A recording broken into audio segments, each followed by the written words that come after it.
Last week I got an email from someone accusing me of never talking about Audis and secretly holding an anti-Audi bias, and I thought to myself, that's kind of weird because I have a Q5 on my schedule and I think the Q5 is simply one of the best luxury vehicles you can buy in America today. It is perfectly sized, it is eminently practical, and it's quite affordable as well, starting at $43,500. Now today we're taking a look at the sexy Q5. So if you like the Q5 format, you're willing to give up a little bit of rear headroom, but you want something that is perhaps the better Audi A4, that's the Q5 Sportback we're taking a look at today. Here's the thing, if you're an Audi fanatic, you probably don't like hearing that the Q5 is not the best performing, not the best handling in the segment, and it doesn't have the most opulent interior. Why then is it one of my favorites? Because it is incredibly well-rounded. It's honestly pretty easy to be a one-trick pony. You want a really fast crossover, jam a really powerful engine under the hood. You want excellent handling, spend a lot of money on the suspension, put really wide grippy tires on it, but at that point your budget's probably shot and you don't have any money for the interior or the electronics. That's exactly what we see in the Alfa Romeo Stelvio, for instance. But having a very well-rounded vehicle that does pretty much everything for everyone, that is an awful lot harder because you don't just have to nail one specific design element. You have to really get top marks in every category, and that's what I like about the Q5.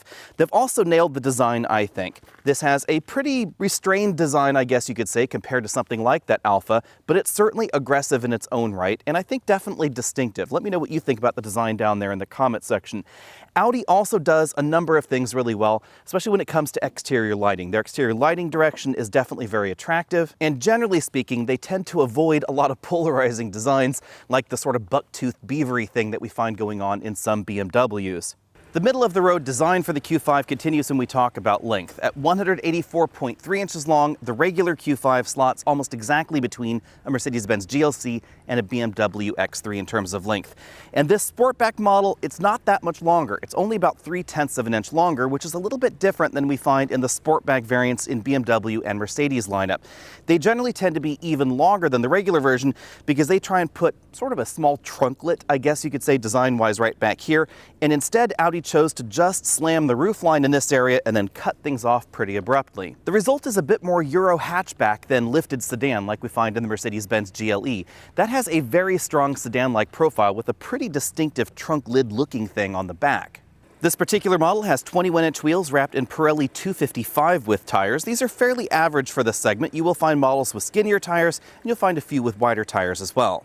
The front end of the Q5 and Q5 Sportback are awfully similar. The side profile is very similar as well, except for this portion of the vehicle where the roofline starts drastically dropping towards the rear. But the bigger change happens right down here at the bottom, where we find more black accents than we find in the regular Q5. That has a lot more body-colored accents, and we don't have the sort of homage to exhaust tips integrated into the rear bumper that we find in the regular Q5. Instead, we have these parking sensor modules that stick out a little bit from the bumper to help give it a bit more of a rugged look, and the exhaust tips, those are tucked up underneath the bumper. As we see in most Audi crossovers, we have full LED tail lamp modules with progressive turn signals. It's a very distinctive and attractive look, and we find tail lamp module repeaters down here at the bottom. Here's what's going on. Because the hatch wraps all the way around to the side, there's no seam right here, so it gives it a cleaner look in the back, but that means that the tail lamp module is on the hatch, which moves, and that requires that there be these tail lamp repeaters that engage when the hatch is open. The reverse lamp is always down here in this particular module, and then these function as brake lights, turn signals, and the fog lights as well. The Sportback version of the Q5 is obviously a styling exercise, and you're going to pay for that. But some of the $7,000 bump over the regular Q5 can be accounted for by extra feature content and the engine under the hood. Rather than the base 201 horsepower engine, all Sportback models get an upgraded 2-liter turbo producing 261 horsepower and 273 pound-feet of torque. All-wheel drive is standard, as is a 7-speed dual-clutch transmission. This is one of the smoothest DCTs on the market.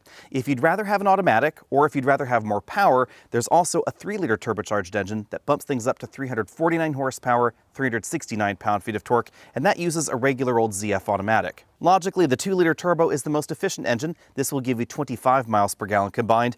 Rather unfortunately, at the moment at least, there is no plug-in hybrid version of the Q5 Sportback, although we do expect to see a new Q5 and a new Q5 plug-in hybrid system coming likely next year. In Europe, it may be a 2023 model year vehicle, but we already know that 2023 Q5s are going to be exactly like the one that you're looking at right now. For this trim, I give front seat comfort 9 out of 10 points. We have a 4-way power lumbar support, 2-position memory over there on the door, multi-way power driver's seat, the exact same range of motion in the passenger seat, and a manual extending thigh cushion right there. We also have a manual tilt telescopic steering column with a pretty large range of motion. So it's pretty easy to find a good driving position whether you're shorter or taller, but keep in mind that the seat bottom cushion, it is a little on the narrow side. Now, I like that because it helps keep you really centered in the seat and it gives you a little bit of lateral thigh support, but if you're a little bit wider than I am, then you might find this seat a little on the small side. Also a nice touch with the front seats, we have 4-way adjustable headrests. They're adjusted via this button right here on the side of the headrest. Now, there are 2 ways you can look at coupe crossovers like this, or a GLC coupe, or an X4, or an X6. You could look at this as a very compromised crossover because obviously we have less cargo room back there, visibility is a little bit reduced, and we don't have as much headroom back here as we have in the regular Q5. There's a pretty decent reduction. If I put my head back here towards the headrest, I have to kind of crane my head to one side, but if I sit in a more natural position, like I would in a sedan, for instance, then I still have about 1/2 inch to 3/4 of an inch left. The coupe crossover is sort of the automotive mullet, I guess you could say. It's business up front, party in the back, or party up front, business in the back, however you want to arrange this. The experience back here is very sedan-like, except for the upright seating position. I'm definitely sitting higher off the ground. I have a better view of the road here in the rear, but the ceiling, etc., that's all very sedan-like. Now, if I try and move over here to the middle, you will notice that there is definitely a hump right there in the middle. It's pretty pronounced, similarly pronounced in Audi's sedan lineup.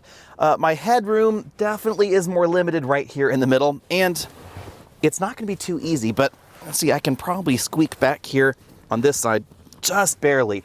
This front seat is all the way back in its tracks. My knees are definitely digging into the seat back. I probably would have to try and straddle that seat in order to actually sit back over here on this side, but I could do it if I needed to. And it's worth noting that, again, roominess-wise, back here, it's pretty similar to an A4 or a BMW 3 Series or a Mercedes-Benz C-Class, with the exception that I find the seats a bit more comfortable than the average sedan. Scooting back over here to this side, you'll notice that if I'm sitting in a pretty comfortable position, my legs are actually getting more support than they would in a sedan of a similar price tag or a similar size class. That's because the rear seats are higher off the ground. Logically, the cargo room also presents a bit of a compromise. We have 24.7 cubic feet of cargo space back here, certainly enough room for things like the 3 child seats that are back here at the moment. That is versus 25.9 cubic feet that you'll find in the regular Q5. Now, by those numbers, it would appear that the Sportback does not represent really much of a change over the regular Q5, but I suspect it all comes down to the way that Audi is measuring cargo room. European car companies generally don't tend to measure cargo room the same way that American car companies do, and I suspect that if this was done to the same standard that we see in a lot of mainstream American crossovers, you might see a little bit more of a reduction because you're definitely losing a lot of this cargo area right there above the rear headrests. Now, safety-wise, if you're not piling cargo above the rear headrests, then yes, things are going to be pretty similar.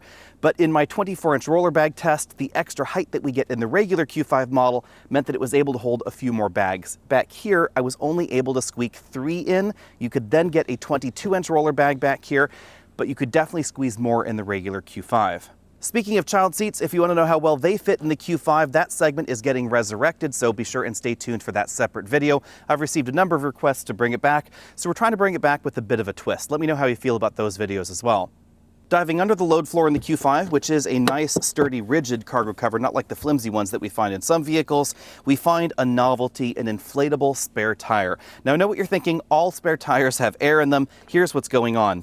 If I were to take this out of the vehicle, first thing I'd have to do is unscrew the subwoofer and unplug it because it is right here in the middle. With the subwoofer out of the way, let's take a look at this collapsible spare tire in all of its glory. Here's what's going on. When this is inflated, the sidewall will pop out and it'll be about that tall or so. You can see the sidewall right in there in that section. I can actually put my hand all the way in there. You can see how far that sidewall goes. It collapses.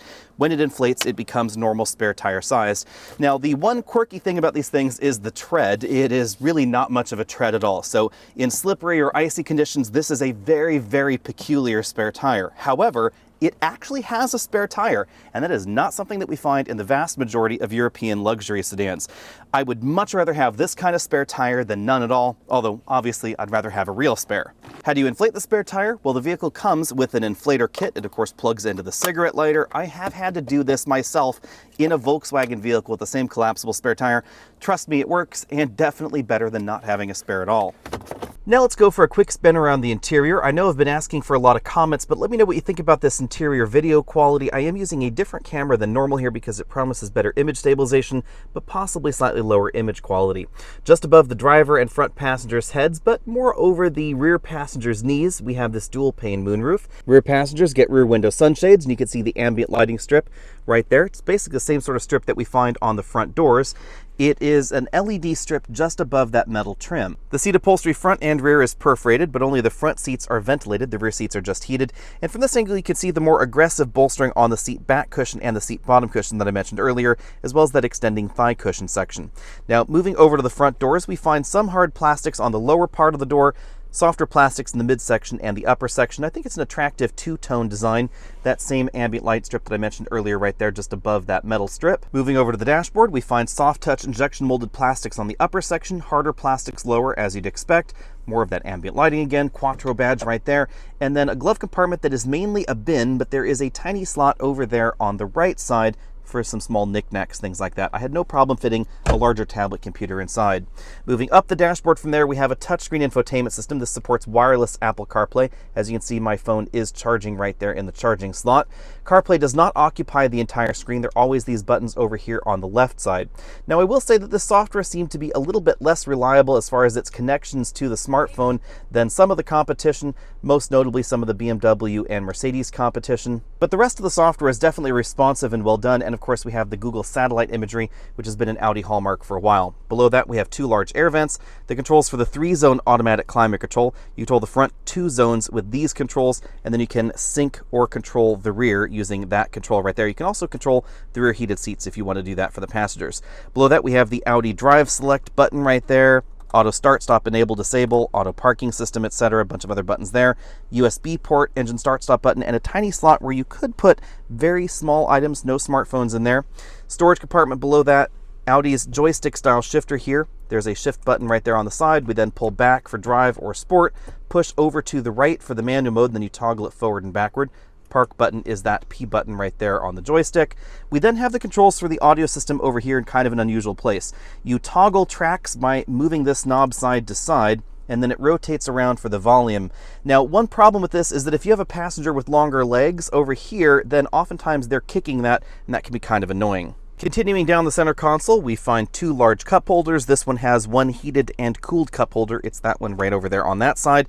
Then you can slide out this tray. If I open that lid, you can slide the tray over there that includes the Qi wireless charging mat. So it'll duck under that center console, or it will pull out in front of it. One nice touch, this Qi wireless charging mat will charge through thicker phone cases like the one on my iPhone right now.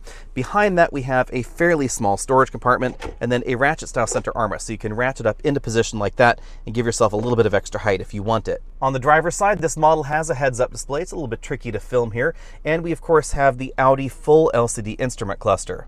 That instrument cluster is controlled via buttons over here on the steering wheel. There's also a view button, so you can get, for instance, a full screen map layout that is really attractive. Although it is worth noting, if you want this full map layout, you do have to continue to pay a subscription after the trial period has ended. Otherwise, it looks kind of like a cheesy regular car nav map, I guess you could say. The instrument cluster offers a number of different selectable views, and of course you can scroll through things like your trip computer readouts, things like that, in addition to that moving map view. Moving out from there, we have the typical Audi steering wheel. I like the oval steering wheel design. Let me know what you think about that. Some people prefer a very round steering wheel or something that's a bit chunkier or a little bit skinnier. This is kind of between. It's pretty average in terms of width this way, but it's definitely a little bit thicker in that dimension. I like it. I think that's pretty comfortable to drive with. We have sport grips up top, nothing going on really down there at the bottom other than that split bottom spoke. Again, those controls for that multifunction cluster over there. Infotainment controls over here on the right side of the wheel, along with the steering wheel heat button. If you're wondering where the cruise controls are, well, they're down here on a stalk to the left of the steering wheel. I do find that a little bit more awkward to use than controls right on the steering wheel. If you're wondering about lane centering, that's on a button on the turn signal stalk in a pretty similar position to where we find it in some Fords. Also, a little bit unusual is the control for the heads-up display. It's this knob over here to the left of the steering column. This adjusts its height, and you push it in to turn it on and off. The Q5 may not have the highest horsepower figures, but it certainly makes the most of what horsepower it does have, and you can logically thank the 7-speed dual-clutch transmission for part of that. In my testing, 0 to 60 happened in 5.5 seconds. That's definitely decent for a base model. Keep in mind, this is the base engine in the Q5 Sportback. Now, if you want to go faster, you could get the SQ5, and that's going to drop that 0 to 60 time down by about a full second, down to 4.5 seconds. You will find some faster options in this segment. Again, Audi is not necessarily the lead when it comes to acceleration, but they do a good job being right in the middle of everything. And we also see that in the stopping distance. 115 feet is what I recorded in this model. You'll certainly find shorter stopping distances in some of the competition, but this is going to stop shorter than something like the Acura RDX in most formats, or a Lexus NX, or a lot of the base entries that we find from most of the German competition as well. Remember that there is a lot of competition in the compact luxury crossover segment right now, and as a result, manufacturers are tossing tons of standalone options, different variations, different packages, different wheel and tire combinations, etc. onto their vehicles.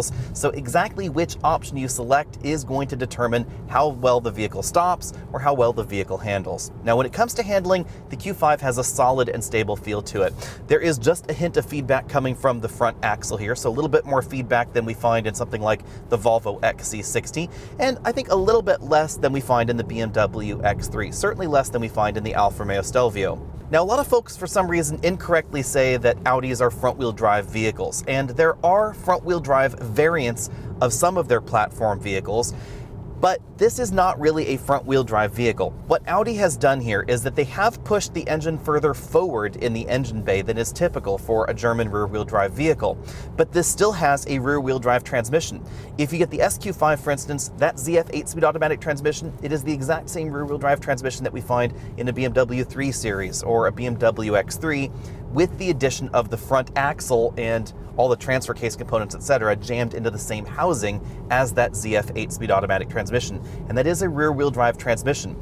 These vehicles, when equipped with all-wheel drive, they're going to send the majority of the power to the rear axle. Now, depending on the Audi that we're talking about, some of them can bias power towards the front, some of them can bias power towards the rear, just depending on exactly what the vehicle is after as far as traction management or efficiency is concerned. Although that does not make the Q5 a front-wheel drive crossover, it does mean that this has more weight on the front axle than we find in some of the competition. That's less noticeable in this 2-liter turbo model, where it definitely has a nice agile feel out on the road, and a little bit more obvious in the bigger engine versions of the Q5, like the SQ5, where we have that 3-liter turbo entirely in front of the front axle. The weight balance is part of why I give this a B+ when it comes to handling. You will find sharper handling in something like the Alfa Romeo Stelvio, certain versions of the BMW and Mercedes competition, but this is going to handle better than something like the Lexus NX or most versions of the RDX. The RDX is an interesting twist because it has a torque vectoring axle in the rear, but in neutral handling situations, it's not going to feel as planted as the Q5. Now, in case you're wondering, there is an actual advantage for the weight balance in the Q5, and that is predictability. For the average person, or when you're not paying attention, the handling feel in this is going to be more predictable than a perfectly balanced vehicle, which is why we really don't find very many perfectly balanced mainstream cars. If you're going into a corner, this is not going to turn the corner quite as sharply. It's not going to feel quite as agile as far as the steering turn-in as some of those lighter front-end vehicles, but it results in more stable and more confident handling, and a handling nature that's more predictable and more easy for the average driver to handle. But if we're simply talking about sharp handling and you want the absolute best, you're not necessarily going to find that here. But don't take that to mean that the Q5 isn't fun. This is definitely a fun vehicle, especially thanks to the 7-speed dual-clutch transmission, which we should talk about here a little bit. Dual-clutch transmissions are automated manual transmissions at their heart. Inside, their design is much more like a manual transmission than a traditional automatic. They can shift faster, they're more efficient, but they do have a bit of a downside, and that is that sometimes the shifts can feel a little bit harsh, and they generally don't handle slow and go or stop and go traffic quite as smoothly as an automatic transmission. That behavior is noticeable in the Q5. In low-speed crawl situations, sometimes it can feel like the transmission is shuddering a little bit, and that's simply because the clutch is engaging and disengaging to give you the speed that you want. However, this is one of the smoothest dual-clutch transmissions available in the United States, and I think it is a perfectly acceptable compromise for the increased performance and the increased fuel economy that it yields. Shifts are also definitely fast. If you're the kind of person that likes to play with the paddle shifters, this is going to feel much more responsive, much more like a manual transmission. Another consideration for dual clutch transmissions is that on steeper slopes, whether you're going up the slope or down the slope, if you take your foot off the brake pedal, you can roll forwards or backwards, just like you would in a manual transmission, because that's basically what's going on. There's no torque converter to help hold you in place that way, so this vehicle is going to rely on the brake hold assist from the vehicle. The last thing you should know is that dual clutch transmissions with this design do require more frequent fluid changes than the average automatic transmission in the luxury segment. That's not a huge deal, but it may increment your maintenance costs. Ride quality in the Q5 is well balanced, whether we're talking about its ride out on the open highway or in city driving or out on rougher road surfaces like the one that I'm on here. And that's even given the fact that this model has 21-inch wheels and relatively low aspect tires on it. This is not the cushiest entry in this segment. You will find something slightly softer in some of the air suspension equipped Mercedes models, but I think this is a really good middle of the road option. Depending on the kind of surface that you're on, a Volvo XC60, even with the air suspension, can feel a little bit harsher and sometimes just a little bit less composed, I guess you'd say, than the Q5. Audi has done a really good job really threading the needle with this suspension design. Now, if you want a Q5 with an adaptive air suspension system, that is an option, but interestingly, Audi reserves that for the SQ5 model, their performance version. It has slightly more of a performance tune than we find typically with an air suspension, but it does yield a softer ride even out on rougher road surfaces like this than the less performance-oriented model that I'm driving. So if you want the absolute comfort in your Q5, you may want to take a look at that SQ5 and just keep the suspension in its comfiest setting all the time. Or of course, you could save a little bit of cash, get the base Q5 with the slightly smaller wheels, and that is going to give you extra cushion out on rougher road surfaces like this. When it comes to cabin noise, the Q5 easily gets an A. I measured 70.5 decibels in here at 50 miles an hour. I think that Audi has done some tweaking with the cabin isolation in the Q5 over time, because this appears to be quieter than the last Q5 that I drove, and I haven't been able to get a really good answer as to why. They could also have changed the tires. I didn't note down the actual tire compound last time I was driving the Q5, but again, this does appear to be quieter than average for the segment. It's also more fuel efficient than average for the segment. This vehicle is theoretically rated around 25 miles per gallon according to the EPA. This has absolutely blown that out of the water. Over a week of mixed driving, I've been averaging 28 miles per gallon. Volkswagen and Audi Group's 2-liter turbocharged engine has always been very, very efficient. And this dual clutch transmission that we find exclusively in the Audi line, it's also very, very efficient compared to the average automatic transmission. Those two things combined together give this excellent fuel economy out on the open highway and really good fuel economy still in city driving. Most of the city driving I've been doing has not been allowing this vehicle to turn off the engine for the auto start stops. That hasn't really factored in too much. Although you should know that if you live in a hotter climate, you're probably not going to want to have that start stop do its thing, so you're probably going to end up pressing that auto start stop disable button there. This Audi drivetrain does not have a large high voltage battery pack or an electric air conditioning compressor like we find in some Mercedes models with auto start stop. Those will keep the air conditioning running when you're at a stop. This will not. If the engine's not running, the air conditioning's not running. Honestly, it's easy to see why the Q5 is one of the best-selling luxury crossovers in the US and why it is the best-selling Audi in the US. It's extremely well-rounded. This drives much like an Audi sedan, although you get the higher ground clearance and the higher seating position that a lot of folks expect in a crossover. Performance is excellent. 0 to 60 in 5.5 seconds is definitely swifter than the average mainstream crossover that you might want to be upgrading from into the Q5. Fuel economy is also impressive, and it's definitely fun to drive. Even though it's not the most fun to drive in this segment, Audi has done a really good job keeping everything at a really high level. Handling, acceleration, fuel economy, cabin noise, etc. Everything is done really well, and that really speaks to the excellent job that Audi has done with the Q5. If you're looking for a compact luxury crossover, this should absolutely be on your shopping list.